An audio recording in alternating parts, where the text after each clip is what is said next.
Fahrudin mentioned a really nice sentence at the beginning, the moment of trust, because we had a lot of years behind us. We passed through some rough periods in our lives. So that was the point. Okay, we are going into this one. We believe. Okay, we know that we are going to have problems, but we are also capable of solving those problems, no matter technical, I don't know, personal, whatever matter, that we are going to be able to overcome that. As long as you aim for something, you're gonna at least hit something, maybe something else, but you know where you're going. But if you don't aim at anything, then there's nothing to hit. So it doesn't matter that you fail to fulfill the goal, as long as you evaluate how well you've done, and then based on that you course correct and try to do better next time. It's always about trying to push yourself out of your comfort zone and trying to do something else. And unlike them, I'm always looking more at the problems and trying to deep focus on something that I'm doing. I don't mind changing things, but I don't like changing them all the time, which is one of the challenges that I had to cope with in the first period, for sure, because multitasking doesn't come naturally if you want to focus really deeply on something. The energy from the young people is amazing, definitely, and they push you forward in some manner and boost your energy, even if there is some, let's say, lack of knowledge, which is easily can be passed around when you give the chance to young people to work on something, when they can prove themselves there, and where they can work hard. It's amazing stuff, definitely.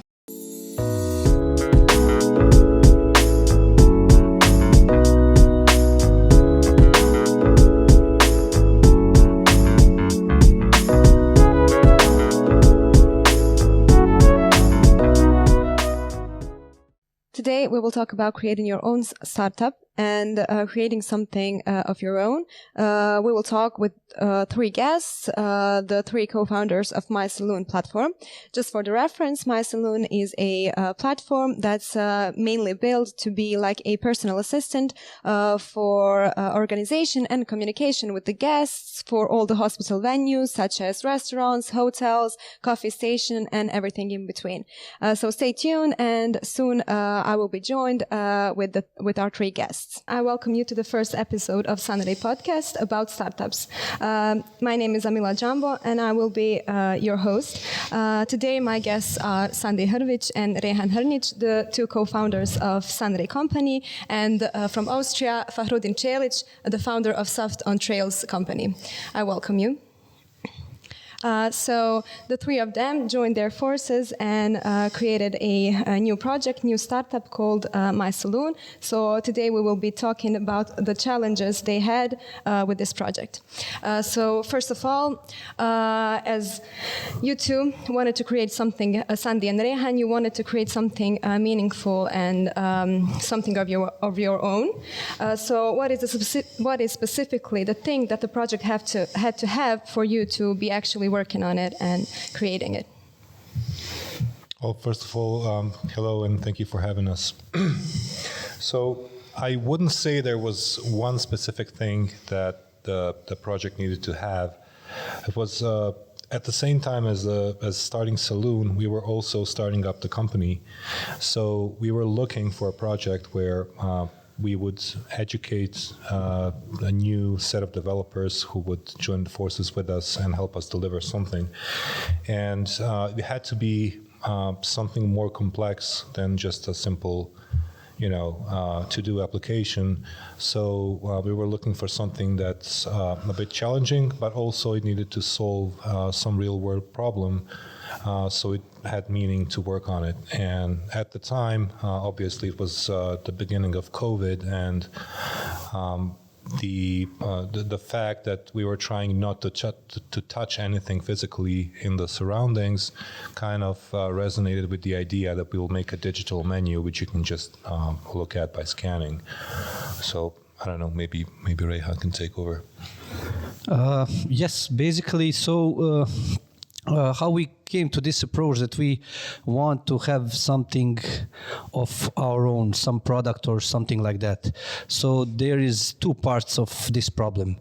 One part is where in most company where we worked, basically young people who were arriving to the company, they were doing some really simple tasks, like for 1 year or 2 years without anything complex, any complex features, etc.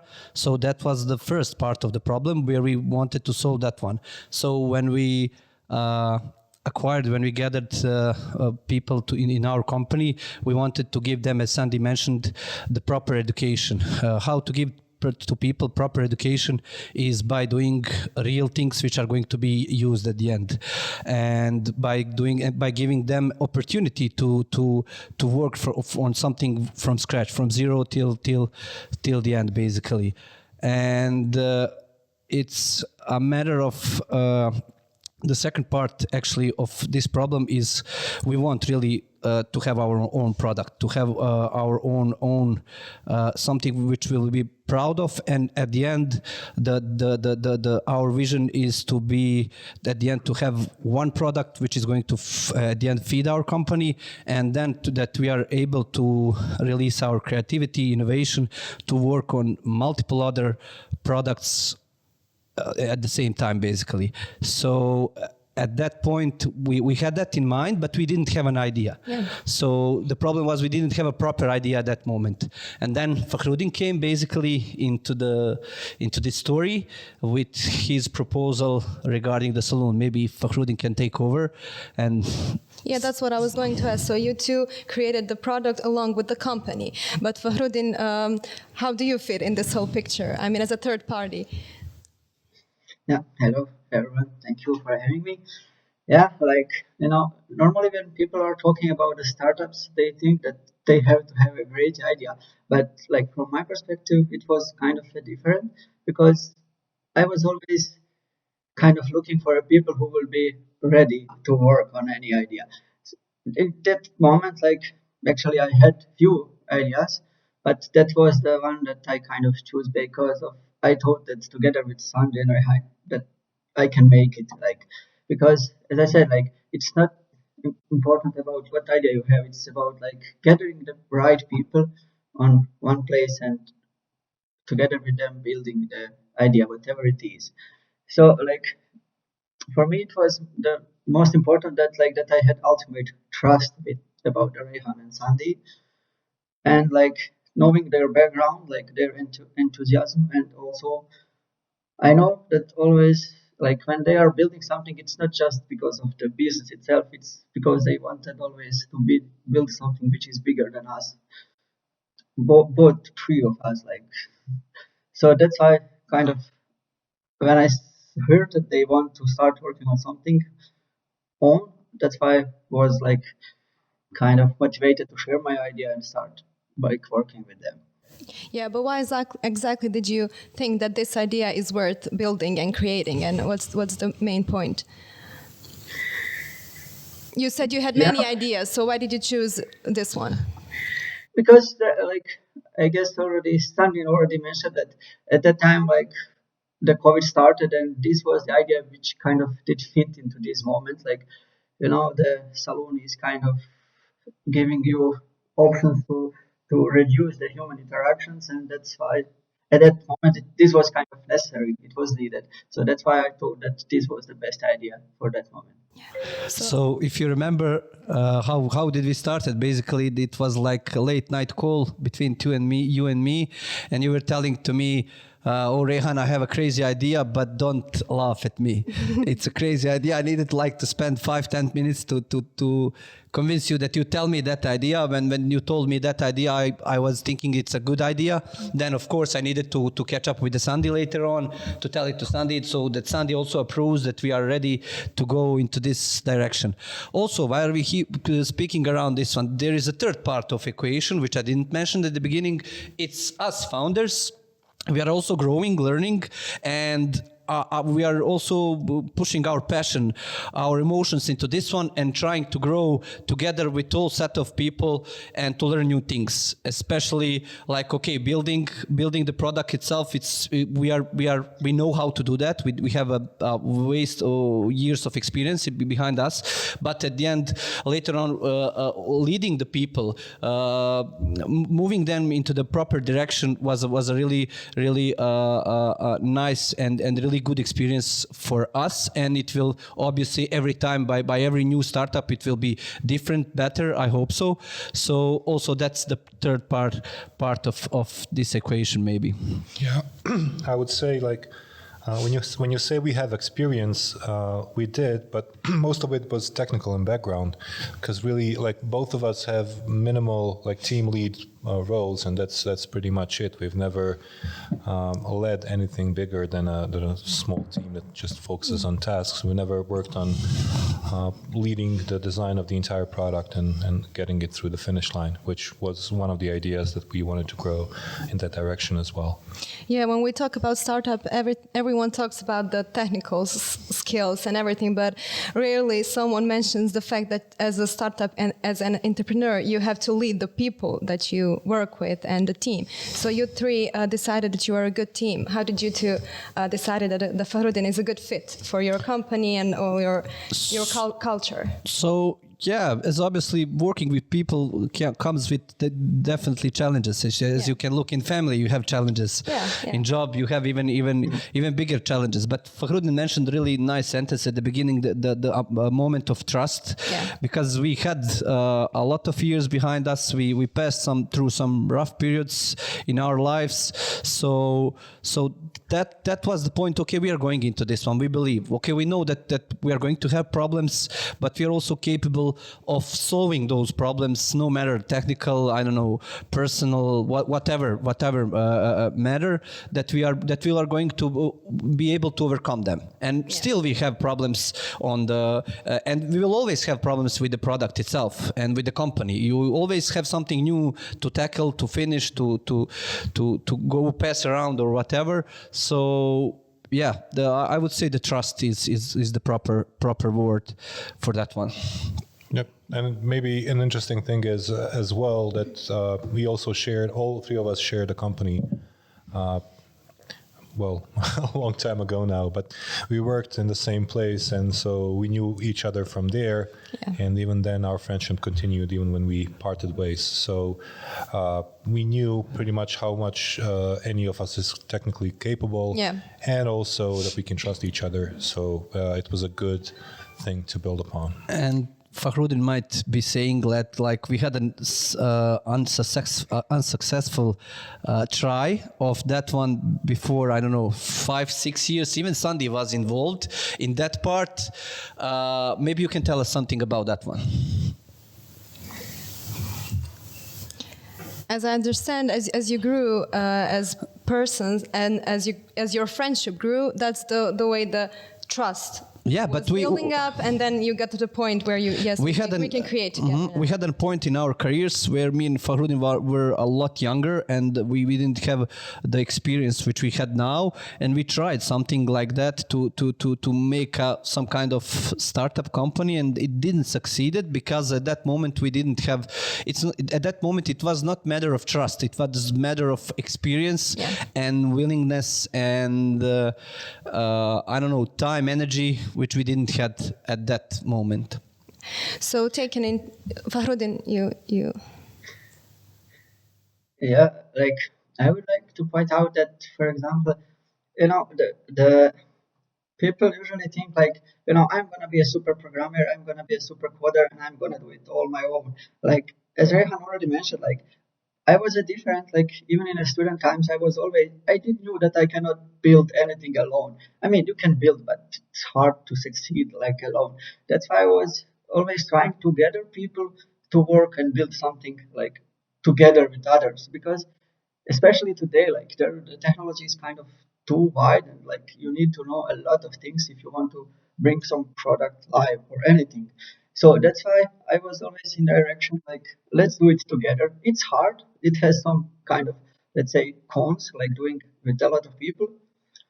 But the the strength like of the working together is that like when sometimes you don't have enough energy, the other guy is pulling you, pushing, so it's kind of it brings like some continuous story, and that's what like every product needs. Like it's not important just to start and to say like, "Ah, I did try, it's enough." It's important to get to, to the state of done, and like with the team it's much easier than doing it alone. Yeah.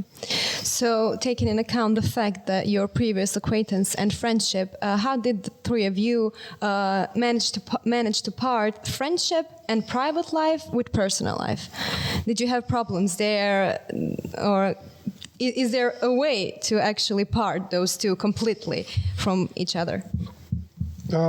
So I don't know what challenges lie ahead of us, but as insofar what we've done so far, I wouldn't say that we had to make a really good distinction between the personal and professional.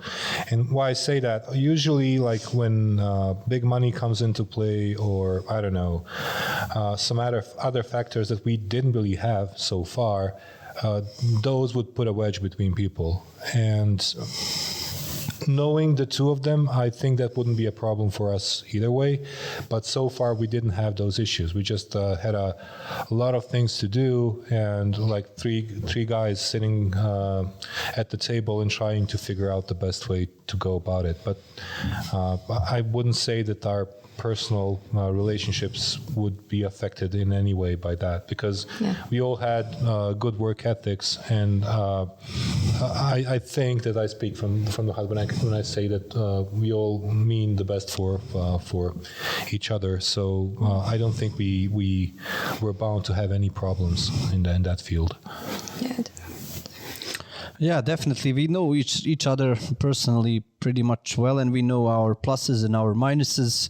And even when we had some like smaller obstacles, like in communication or stuff like that, we managed to overcome them easily because of the friendship and then knowing each other pretty much well. So I don't see that made a minus here. I see it like it gave us a big plus. And the point is, when we started this idea, imagine that, I don't know, Fahrudin said, I don't want to do it, or me or Sandi. Yeah. So we all three of us, we had a yes from the start. Yes, we know that there are a bunch of problems going to be there, a bunch of everything. We are coming into something unknown. There are big companies which are not doing this one, 300 employees, and they are not doing these things because it's not easy.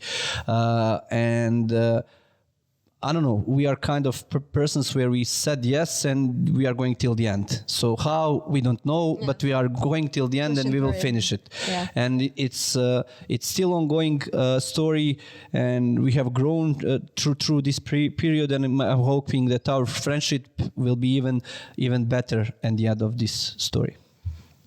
Fahrudin, does this apply to you too? Yeah, like for me, it was really no doubt, like, should I work with them or not? Because, like, as I said, like, we already know each other for a long time. And, like, I already knew, like, how they will behave in some kind of situations which are going to be, let's say, maybe stressful and so on. And, like, I know that even if they are arguing with me, or if they don't accept some ideas from me, that they are doing just because they think that it's really in the benefit of the product. So, that's why I said, like, at the beginning, like, the ultimate trust for me is the key point here, because, like, I always knew that, like, if they are arguing me, that there must be something like that I don't see, like, from my perspective is kind of probably wrong or so. So yeah, like, with them, like, it's easy, like, when you know people, like, if I would have some top secret, like, if you would ask me, like, who you like, count me the two people who would you be able to share this information with, I would choose them. And that's like, it's like, maybe it's hard to describe, but yeah, for me this is the key point. Trust and willingness to work on something and commit yourself to something as a founder, as a leader, as a technical. Okay. So there were 3 co-founders, but how did you decide on the roles?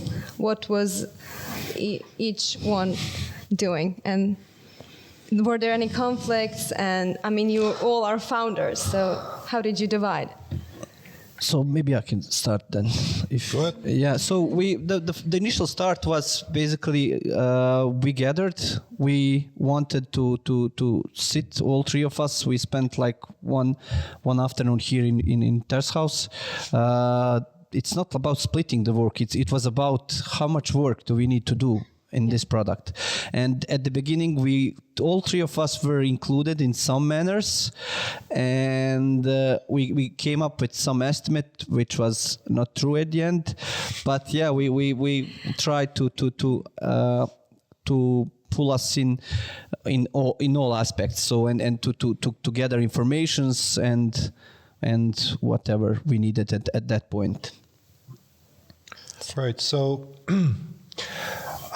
I'd say that we didn't really try to make any kind of a responsibility split, at least not in the beginning. And then even when that happened later on, it was just organic growth really that pushed us in that direction. For example, Fahrudin had recently the most experience with working on back-end architectures, so he mostly focused on that. And infrastructural things, he took care of the servers. On the other end, I worked mostly on the front end, so I was mostly looking at the projects from kind of a front-end perspective, where Rejhan, I'd say that he's like organizationally best of the 3 of us, and he kind of was always looking at the timelines and how to fit everything together so we can deliver something.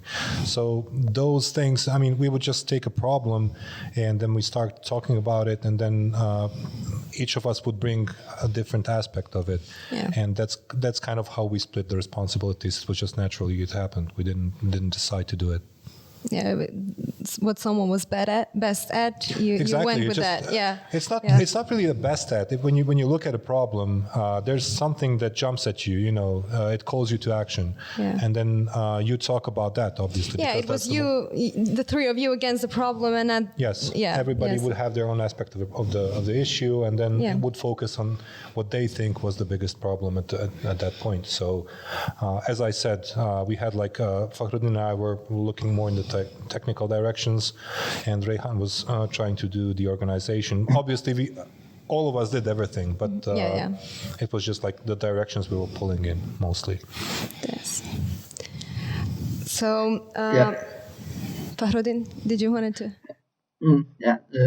I would just like to point out that, as they said, there was a lot of work. So for us, the key point that was here is that none of us was trying to say, finger point to each other, like, hey, I did that much work, or I did that much. So we were just let's say, competing, who is going to take more work. So sometimes even maybe it was, at least from my point, I was taking too much.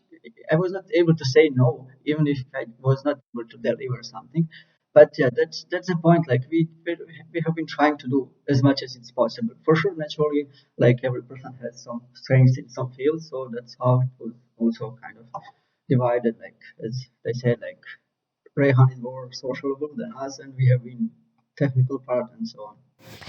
And then the third aspect again is that we had our daily jobs, our companies that we needed to run, and that we had a new set of people which we needed to lead, to educate, to fill them in with our passion which we had on this product, to move this passion to them, to give them something meaningful to work on. And it was really stressful period, but really nice, and definitely we were growing pretty much fast in these, roles which came up, as Sandi said, naturally, because we didn't have experience building product together. We had experience working for a company. That's a completely different story. But yeah. But Rejhan, you mentioned that you had some goals that you wanted to achieve by one certain period of time, but you failed, as I understood. You didn't achieve everything that you wanted. So you mentioned something about having some kind of goals. Yeah, at the beginning. I just wanted to ask you, how did you deal with the maybe disappointment the three of you had or didn't have? So what's the... At the end, okay, you set some goals, but you deliver something. That's the beauty of it. You don't need to deliver 100% everything, but yeah, we failed on several goals. We had an estimate, I don't know, let's say around 6 months, and we built it at the end for 1 year. Yeah. Well, more than 1 year. And but the part of that process was basically growing and learning. And whenever we didn't hit a milestone, we were trying to collect together to see what we made wrong and to fix that one. And that's the beauty of everything which we were doing. And we need always goals, of course. Without the goals, we don't know where are we going. And it's okay to fail, but it's not okay to fail 2-3 times on the same things. Yeah. So, yeah. So just to bring it back, I think Camila was asking about something you started talking about and you skipped, which is the attempt to build something like this before, I think 5-6 years ago. Yes. Right. But yeah, we'll come back to that. I want to just point out again what Rejhan already said, that as long as you aim for something, you're going to at least hit something, maybe something else, but you know where you're going. But if you don't aim at anything, then there's nothing to hit. So it doesn't matter that you fail to fulfill the goal, as long as you evaluate how well you've done, and then based on that you course correct and try to do better next time. Yeah, that's maybe around that failure. Yes, that was a nice moment, because me and Sandi and Fahrudin, we rented an office here nearby, and we wanted to start something. We didn't know what, how, and whatever, but we wanted to start something. So Sandi took one room for his I don't know, hobby, which was CNC machines, right? And playing around with that one. Me and Fahrudin took another room where we wanted to start a coding company, programming company, let's say software development company. Yeah. And we had a first client even at that moment. We had our regular jobs. We were coming there at the weekends. We were, I don't know, preparing something, preparing tables, coffees, and stuff like that. At that moment, even we had some kind of knowledge and experience to deliver the things, but that first client was actually not eager to pay. We built, as I can remember, Fahrudin 70% of that website, which we needed to, maybe 60, whatever. We built it, but there was not enough, how can I say, security in us that we can handle those things, that we can push 100% ourselves there. We emotionally, personally, we were not at the level that we are capable of building and committing to something big. Starting company is committing to something big, definitely from the start, and you need to be prepared to work on that one really, really hard to be able to succeed. At that moment, we were thinking it's something like a side gig, and that was like one of the reasons which we didn't succeed. So we were thinking it's a side gig. We didn't have enough maybe competence, negotiation skills with the client, handling the client itself, and some other stuff. But it was a nice experience, at least for me, which served later on that you know how to behave. And for this project, yeah. Yes, and through the companies, after that try, I was looking always at how the company is set up, how they are treating their own people, how are the processes, organization, what things are key that company needs to be success. Maybe Fahrudin can give his insight, and also Sandi, because me and Fahrudin were trying something and Sandi was by side and looking us. Yeah. So maybe you weren't even thinking about starting your company or what? Yeah, I think like Rejhan and me at that moment, we have been, I cannot say like maybe too young, but we have been distracted with some other problems kind of. Even if the desire was always there to have something, to build something, but we have been completely kind of always distracted by some private problems or like some stuff which was not important. But now, you know, when you are older, you can kind of filter some stuff that comes from outside so that you can focus basically. I guess the focus was the main problem at that time. Yeah, Sandi. Right. So from my side, I think that at that point, I was a bit saturated with just coding. I have some more experience than two of them. I mean that in a bad way because I'm a bit older, and so I was at a point where I freelanced for a long time. I worked from home, and I was looking at the computer screen for most of my days.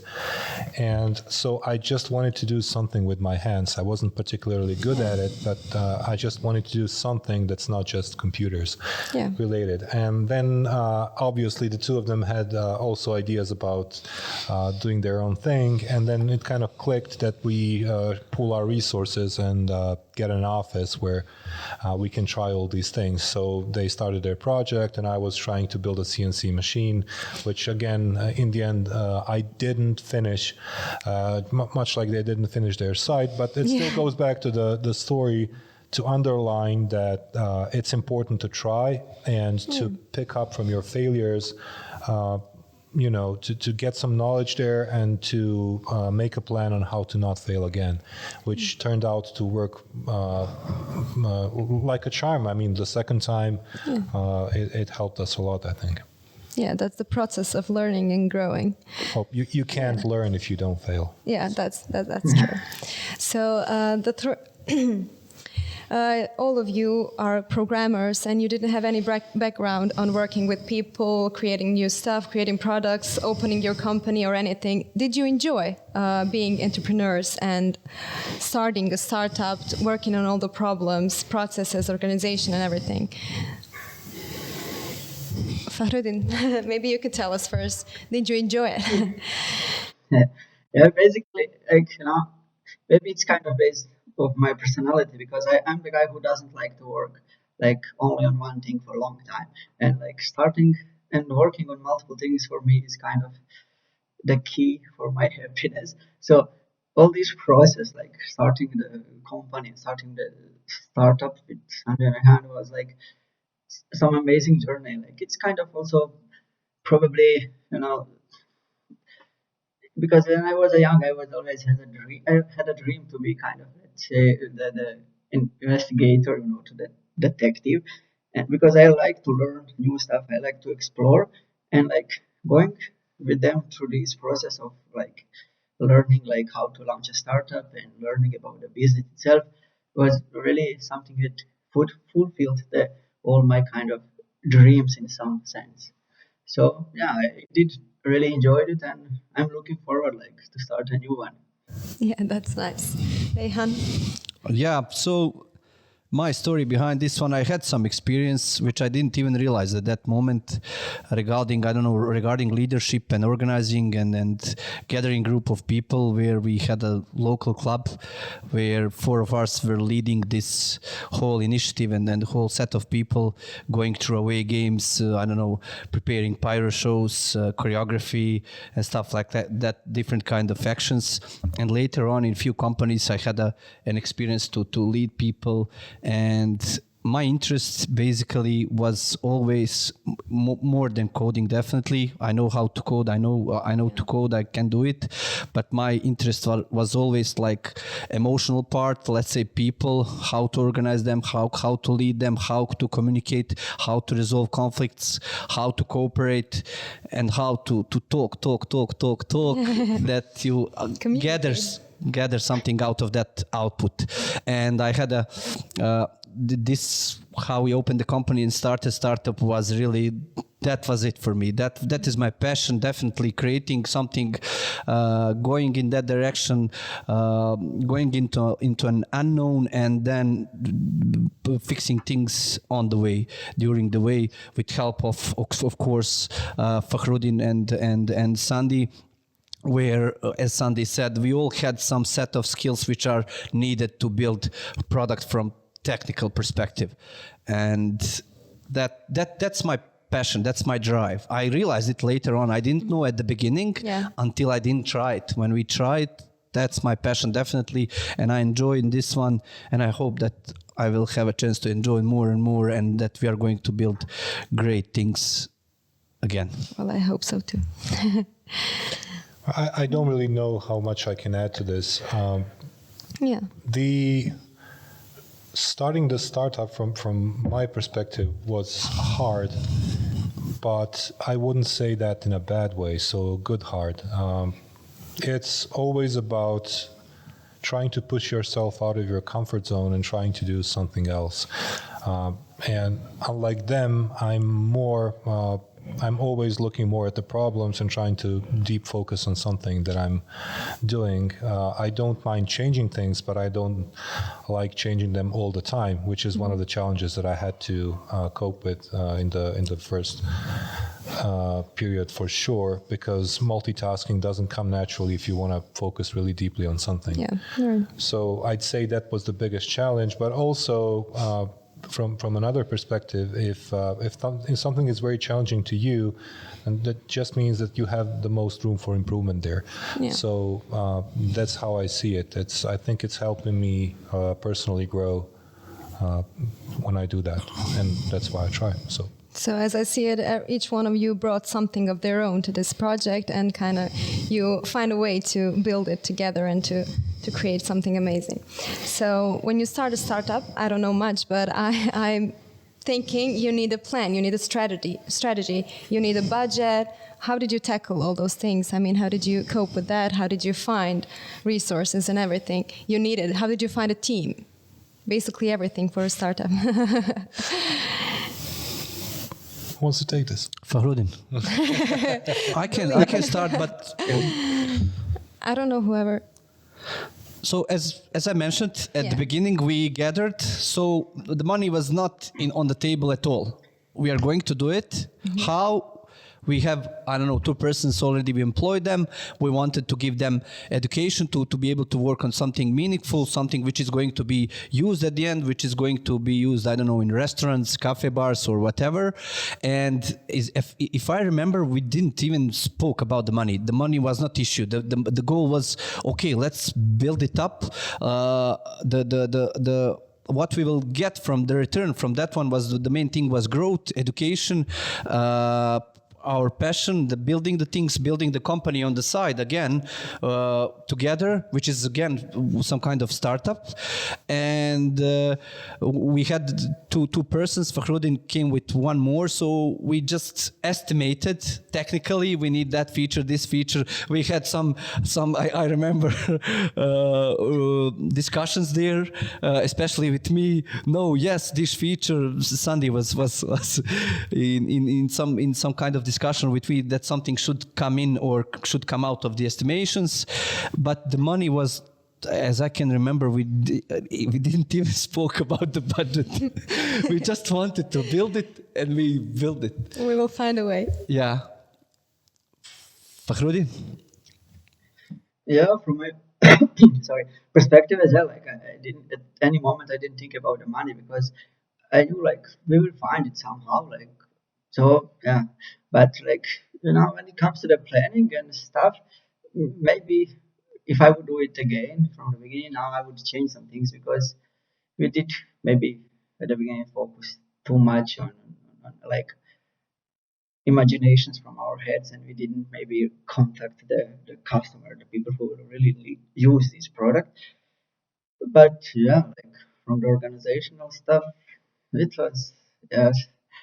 I'm the guy who doesn't like to stick to the plan. So, and I always, like, as I said, like work on multiple things, and maybe this flexibility, in my opinion, was a good fit when it comes to the startup, so that you can, you know, do some kind of, let's say, moves that are not maybe they don't look like right, or they are not according to the plan. But that, as I said, like that helped us, I think, because if you think like, let's say, as you said, like the budget, if we would maybe put on the first, like, let's say, line, like budget, at that moment maybe we didn't even have enough money, but we didn't think about it. Yeah. But you found a way. I want just to say one thing. Yes. In company, in startup, whatever we do, it's not about the money, definitely. Yeah, It's from the start, it was not about the money.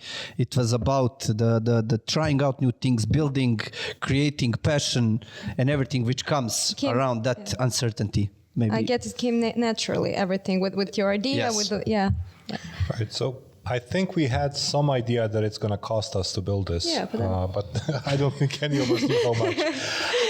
And I don't think that's an issue. I mean, knowing what I know now, I would still go into it. And even if the startup fails, which I hope it won't, there's a lot of value that we extracted from it already. And you already mentioned some of the things, but I'd mostly point out to the learning. And when I say learning, it's like multiple things for multiple people. So the developers we brought in were being taught best coding practices and how to do a real project from the beginning to an end. Excuse me, but those developers were young people, if exactly. I understood. They didn't have any experience. Their learning experience was about coding.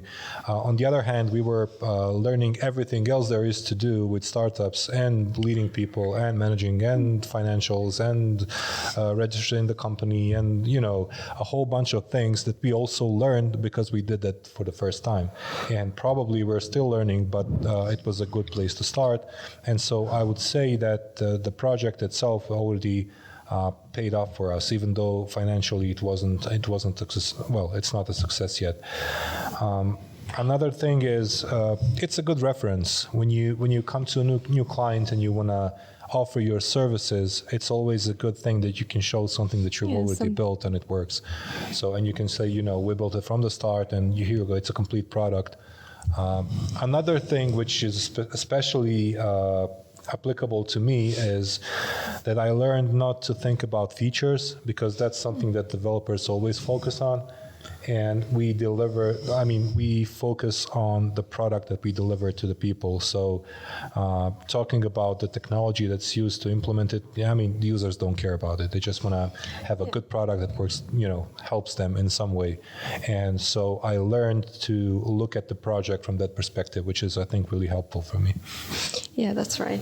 So you mentioned you had young people and developers. So how hard was it for you to bring the enthusiasm about the project to them? To make them interested in this project, to help them realize the idea and just bring some enthusiasm to the whole team? So when you are trying to build something new at the beginning, you don't need to do much work about enthusiasm and motivation because you are building something which is completely new, which is going to be probably used somewhere and it will not be, thrown away somewhere and forgotten. So at the beginning, we didn't have those challenges. Later on, we had those challenges because we had some goals. Obviously, we didn't fulfill them, but we will speak about that more because this is just intro podcast to that one. We will speak about organizational problems, other problems which we had during the way. But at the beginning, you don't need to. You just need to put your belief into this idea to them, to give them same passion at least which you have to put that in their heads also, that it is going to be something that they built. At the end, you can say proudly, "Okay, I built that one. We managed to build that one." At the beginning, you don't need to do too much motivation around that one, but later on, yes. So, did any of you have a moment where they were like, "Why did we even start doing this?" I don't know. Did you reconsider the idea, or were you full? No, definitely in the period we're talking about. It was literally just running on the energy of, we're starting a new thing and it's just everything is fine and dandy, let's do it. We were trying to get as many things built as we could, which in retrospect wasn't a good idea. We should have just focused on the minimal thing that we could deliver as a product. But there was enough passion to go around, so we didn't have to worry about motivating other people because everybody was just eager to start doing something. So I'd say no issues there, at least not in the beginning. From Fahrudin, from your perspective, with your people. People basically feel the energy, and especially they can feel positive energy. And for us, maybe the key point was that Sandi, Rejhan, and we have been spreading always this positive energy, and we haven't been haven't been selfish kind of. Whoever did join the project, we never said like it's our product or like, I mean, meaning that it belongs to three of us. We have been always telling them like it's your product. This is your chance. Like build it. Let's just do it. And like people did see this. They felt this energy, and somehow they just did get into it. Like sometimes we had a problem like with some employees like who he started working on Sundays, like Saturdays. Even if he have been telling them don't do it, please, they have been just like they wanted to finish it. You know, it's kind of hard to explain, but when people feel this energy, they just easily get into it. So basically positive energy, trust, willingness to create something and to work on yourself and the people you work with is the most important thing of kind of it seems like that's the whole point. And the problem where the young people who are entering this industry, they don't have that chance to work on these products. That's the main problem from which we started. Then that somehow naturally came to these other bullet points. But yes. Yeah, I mean, if you want to build something that's good, you know, from ground up, you have to invest in foundations, and all of those were there. So healthy relationship with everybody. You have to have surrounding where people are.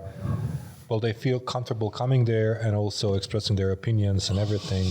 And it's maybe a bit hard because people that, you know, we brought in the beginning were all in their first jobs, and so it was difficult for them to kind of understand that their opinion matters and that it should be shared freely, and there's no like judging if something they say is wrong or not. And we had to, when we're still struggling with that, to instill that in them, that, you know, their opinion counts and that they should pretty much own whatever they do. So if they do something, even if it's a mistake, you should own it, and then you should learn from it and improve. So when you set it up like that, there's always a good chance that something healthy would grow out of it. If you start with bad foundations, I don't think that there's a chance to build something good. Yeah. I feel like starting a startup is a time-consuming process, and maybe it affects your personal life or your professional life when you work for other companies and everything. But I feel like all of you, do you regret, spending all this time on this project and everything, and all this and putting your energy in these young people and creating them? No, and we will not, definitely, because we are also learning, growing, and we will always learn with a new product, with a new set of perspective, with a new set of problems. We will always need to grow, and we will always need to detect problems, fix them, and move further.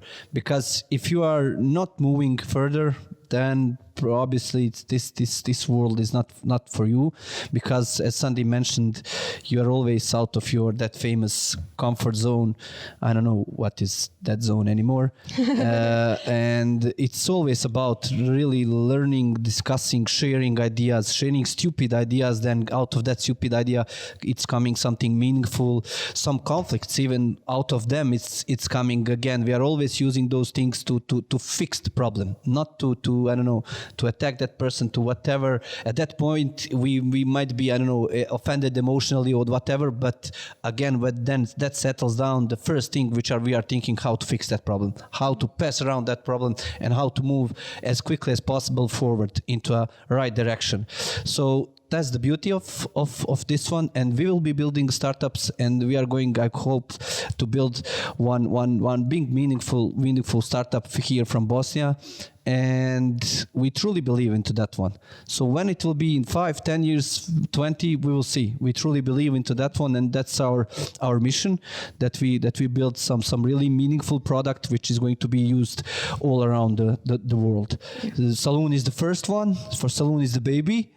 We learned a lot of things. We did a lot of things wrong, but we grew as a company, as a people, as a group, as a whatever. The growth was really enormous for all of us.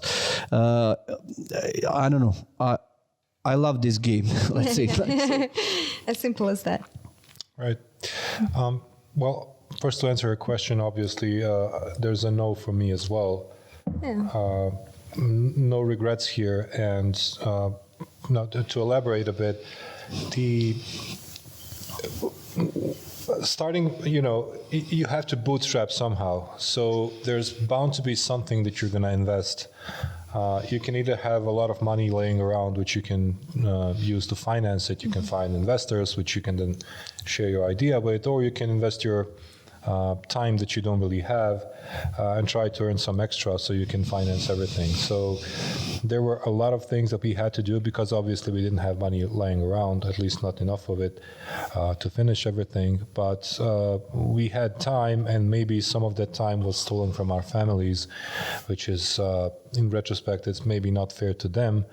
But again, still, I think it was worth it because of the entire, not just the startup itself, we built a team of people that we can rely on, and then is going to make it easier for us to do our future startups even easier and better. Yeah. So again, no, I don't regret starting working on it. Yeah. Fahrudin, do you feel the same? Yeah, it's for me, especially it was amazing experience because I love to work with young people. I'm not old, but younger than me people. I love to work with them, especially I like to transfer the knowledge that I have to them because I feel responsible for that because I was also at some point in time back then the guy who didn't know that much, and now I feel that I need to share it as much as it's possible. The law and the knowledge are two things. When you share them, you get more. So yeah, for me, this is definitely way to go, and I'm not gonna stop ever. So yeah, and the good point, maybe we didn't mention, is that when you're working with young people, you don't need to control them. You just need to lead them. So and then you will have successful results, absolutely, with no doubt. Yeah. And the energy from the young people is amazing, definitely, and they push you forward in some manner and boost your energy, even if there is some, let's say, lack of knowledge, which is easily can be passed around when you give the chance to young people to work on something, when they can prove themselves there, and where they can work hard. It's amazing stuff, definitely. Yeah, so I guess when you work with them, you grow as well. Definitely. Yeah. Definitely, and they give you a pretty much big amount of energy, push, which you need at some moment. Yeah. That's nice. So you kind of share some of your knowledge with them, but they kind of you sap away their energy. It's kind of you get infected by it, and then you work even when you wouldn't. Which it brings you back to the days when you would do that as well, and then it kind of just comes naturally. So it's a symbiosis, definitely. Both sides benefit from it, I think. But yeah, as Fahrudin says, it is also very important for us to give back to the community that actually made us into what we are today. And this is a great way to do it. And we believed in them, definitely. And now we believe in every employee that they are capable of doing great things. And also that point is maybe in somehow key also, to believe in young people, to give them the chance that they can do it, and they can, and they will. So I think this is a great point and great message to finish our episode with. I want to thank you for sharing your experience, your thoughts, and your everything that you experienced through the startup. I will see you all in the next episode when we will discuss more about all the obstacles and challenges the founders had to face with this startup. And thank you. That will be all. Thanks for having us. Bye. Thanks, Farah. Bye.